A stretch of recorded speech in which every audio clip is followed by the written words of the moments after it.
Well, ladies and gentlemen, our top focus remains what happened to CJ Roy. Questions that still remain unanswered. Latest is Chief Minister Vijay writing a scathing letter to Finance Minister Nirmala Sitharaman. What we are asking is this a call for justice or calculated politics?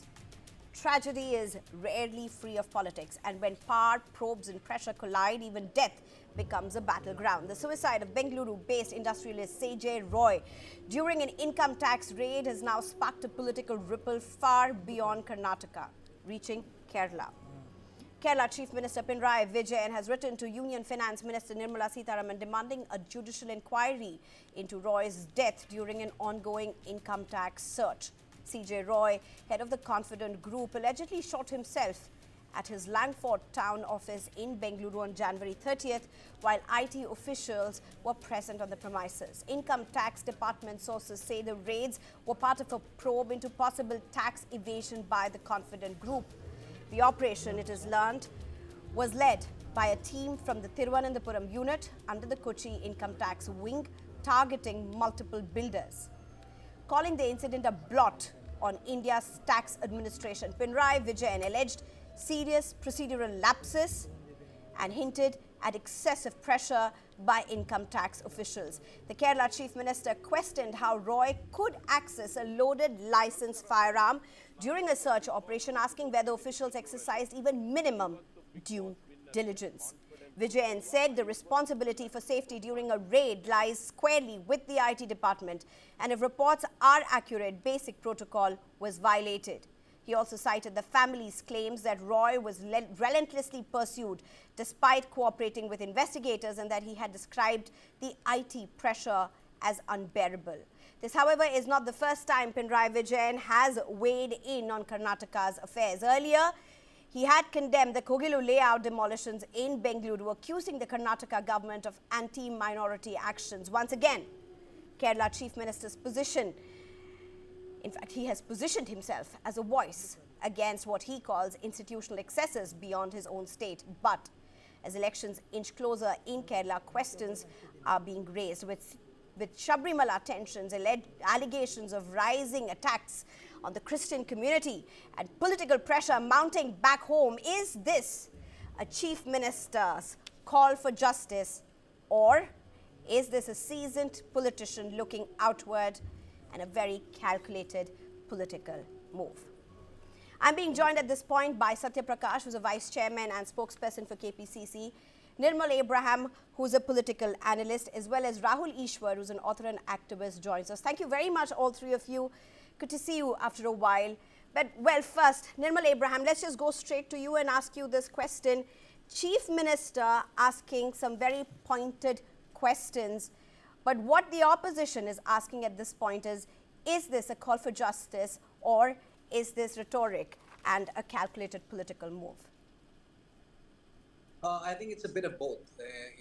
It is a call for justice in the sense that, we need to know what really happened. And I mean, I'm not denying the fact that Income Tax Department had their doubts. If you watch a 20-minute interview of CJ Roy, you would have your doubts because you would wonder where the person got so much money from.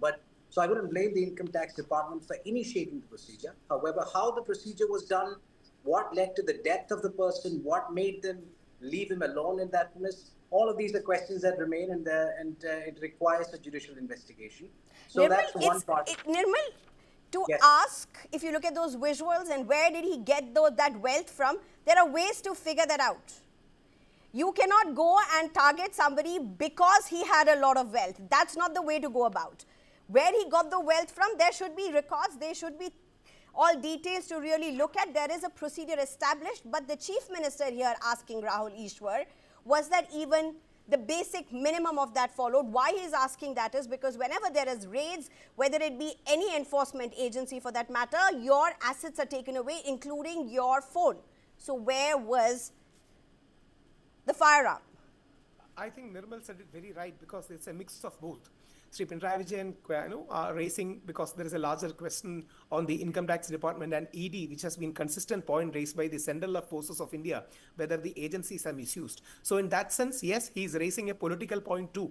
Second, Confident Roy is a very beloved person in Kerala, especially with great support to media, movie industries and all. And he has done great work in the area of philanthropy, supporting people, charity. So there is definitely an angle of popular outcry regarding knowing what happened. Some people are saying, and some medias are saying that his suicide note or something that is at least remotely connected to his suicide note, or which can be interpreted as a suicide note. Rahul, we don't have that. We do not have that. We don't go by unverified claims. So that's not something that we are talking about at this point, because that's not coming from any credible sources at this point. But Rahul, are there questions about how this probe really was done, how this questioning was done? Are there concerns? Are there big concerns at this point? Absolutely. Let us be honest about this, and let us not shield any way, this way or that way. There are concerns about it. Because when VG Siddhartha died, there was a particular mention to Income Tax Department official. Right now, there has been pointing, especially his brother raised a very strong point saying that his suicide was because of pressure. And this is something that we have to be very careful about. And he is a person, many people say at least $1 billion is what his asset base is. Even a person of his stature, if he is driven to suicide by the agencies, there are some very serious questions that needs to be asked, and let us not shy away from it. And any kind of investigation is absolutely necessary, but investigation should not degenerate into some kind of a harassment. And that angle should definitely be investigated, and we should definitely ask very serious questions regarding IT department or regarding their escalation to ED department and how our agencies do this probe. Satya Prakash, how do you look at what the Chief Minister has demanded? I'm also asking you this because you have Haibi Eden, who's also raised this question in the Parliament today. How do you look at, let's start with first what the Chief Minister has claimed in his letter to Nirmala Sitharaman. Yeah, good evening, Sneha. Don't forget that the Karnataka government also has put a SIT inquiry into the whole suicide episode. What I would like to tell you is, this is institutional harassment. It is not just routine, income tax query. He has been harassed for 3.5 months. And look at who has spoken today. Today, Mr. Mohan the Spy, the ex-Invokes CFO, has said, he has asked Nirmala Sitaraman and Mr. Modi to stop this, tax terrorism. These are harsh words from a guy who consistently supports Mr. Modi and BJP government. He is telling, please don't harass entrepreneurs to such a state. People who have contributed tax to your exchequer. We also should not forget that what does Article 21 say?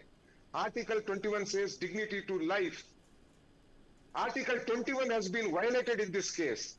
Yes, he was an entrepreneur who for the last 20-30 years on a consistent basis has contributed to the centre's exchequer. But when they conducted a raid, it is their responsibility. How did firearm come there? Whenever an IT team comes into your house, they make sure that they sanitize the whole house. How did they allow a firearm inside? And if there was a firearm inside, they should have taken the help of the local police to make sure that no untoward incident happens. Today, what has happened is, a man who has changed millions of middle-class lives in Karnataka, he has changed aspirations, of thousands of people in Bangalore by providing affordable housing. Today, can you say that he is such a weak-minded that he is going to shoot himself? God knows what pressure he had. And, only an SIT inquiry will prove that, what happened behind the scenes, because we don't know. So are you, Satya Prakash, you are talking about Karnataka government's SIT report. Nirmal Abraham, will you be okay with an SIT probe? Absolutely, any probe that goes because the Chief Minister has asked for a judicial probe. Yeah, the reason is because he worries that, it might be politically masked. I don't think that would be the case. So, but the probe should be such that it brings out what exactly happened. Was there a lapse in the procedure? Should we take into consideration anything else if we go forward with other income tax rates? And we have to make sure that this does not happen to any other businessman. So that should be the direction which the probe is going. And about what you said, previously, I think, look, I agree with the fact that, central agencies have been used in the past, both the ED, the IT department, CBI, and it has happened in Rajasthan, West Bengal, Assam. I can give you examples. And also, yes, coincidentally, it happens during elections or when the reputation of a person is running high. But in this case, I don't see any of it because CJ Roy was not associated, at least not formally associated, with any political party. He may have been socially associated with people. That's because he's a businessman. So I don't think there's a political intention to it. But as far as Pinarayi Vijayan is concerned, yes, there is a slight political element to it because there's an election coming up. And he needs to expose, and he's trying to expose, NDA, he's trying to expose the external agencies that are being used by the NDA. But in this case alone, I don't think that is true. Rahul Ishwar, there's so much which has been spoken about creating an environment for startups and business persons. Is this literally a counter reality that has struck everyone in our faces, especially the government? Unfortunately, yes. I'm sorry to use a word that many prominent people have used, the word tax terrorism. See, with tax terrorism, no nation can flourish. We need wealth generators or wealth creators in our nation in a big way. We have been speaking about ease of doing business in India, but this should not be the case if ease of doing business in India is on a higher scale. See, this is beyond politics. We need an ecosystem which helps wealth creators, entrepreneurs flourish, and we need to do maximum support for them, because not only when one person flourishes, especially an entrepreneur flourishes, hundreds of people around him and hundreds of families who are dependent on him really flourishes, becomes better. We know less than 3% is the government job sector that's happening in India, and in a national level it is much less. So we need wealth creators, employment generators in a big way, and we need to have an ecosystem. Yes, there needs to be checks and balances, nobody is saying no, but unfortunately it has been running counter to the India growth story that we would like to position ourselves with, and this is extremely unfortunate. I hope government does remedial measures and enhance our system to such a way that especially a person like him, an entrepreneur, feels like committing suicide. Satya Prakash, there's the other side where people are arguing two parts of this. One, the family coming out very strongly, and this family has also spoken to News9 very categorically and said that he was under tremendous pressure, that there was a call that was made to them and he spoke about the pressure. And this was raids, it went on for days. There's been no findings or lapses which have been made public yet. Satya Prakash, but there's also the other side. If the agencies have to do what they have to do, there's always going to be an element of pressure. Koshiji, what I'm trying to say, look at the power asymmetry. The whole state versus one individual. See, what Congress is always worried about is, why are there two different set of rules for friends of BJP and those who don't follow the line of BJP? Don't forget, look at the social profile of this particular businessman. He has a secular outlook. He is a progressive individual. He doesn't support communal politics. And there are elections around the corner in Kerala. Don't forget, look at the past of those who are at the helm of the affairs in the center. Their hands are not clean. Look at what happened during electoral bonds. People, ED and IT have become morchas of the BJP. Raids are done on businessmen, and if they don't fall in line, people who fall in line by giving electoral bonds to the party, BJP has got 10,000 crores in its coffin. How? It is through tax terrorism. It is by using ED and IT morcha. And if they comply with the electoral demands, electoral bonds, they have been let free after 30 days, 60 days. God knows what has happened with him. Only a thorough inquiry, like what Mr. Pinarayi Vijayan has sought, judicial inquiry, and what the Karnataka government special investigation team is doing an investigation. Will truth come out? Who were those black sheep behind? Rahul Ishwar, come in for what Satya Prakash is saying right now. Satya Prakash bringing in, it's not just about business. It's about a person's persona. It's about his outlook. It's about what he has stood for. That's what Satya Prakash is saying. He's saying the businessman, in this case, CJ Roy, was somebody who stood for anti-communalism. He's someone who was seen as a secular figure. How do you respond to that? Two submissions. Yes, we can form our own conclusion. Yes, it is true that he was a very inclusive, pluralistic, harmonious person, who cut across community lines. He helped, but I don't know whether there is any political angle behind this. That's a different question. Of course, he has a very secular, pluralistic persona. He has been inclusive. He has And reached everybody out has all the right to communities. have their own view and opinion. But how do you look Correct. at what Satya Prakash is saying about that being the reason for target and not just about him being a businessman? To be honest, I'm not sure about that. Let us, my humble submission would be, let us not involve a political battle and political narrative into this.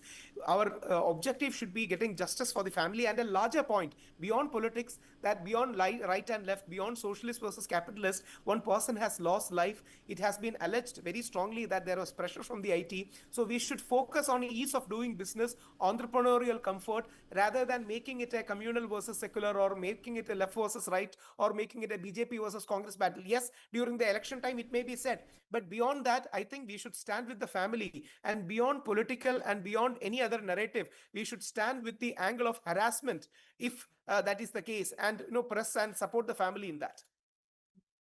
Last words, last word. Yeah, sure, go ahead. Go ahead.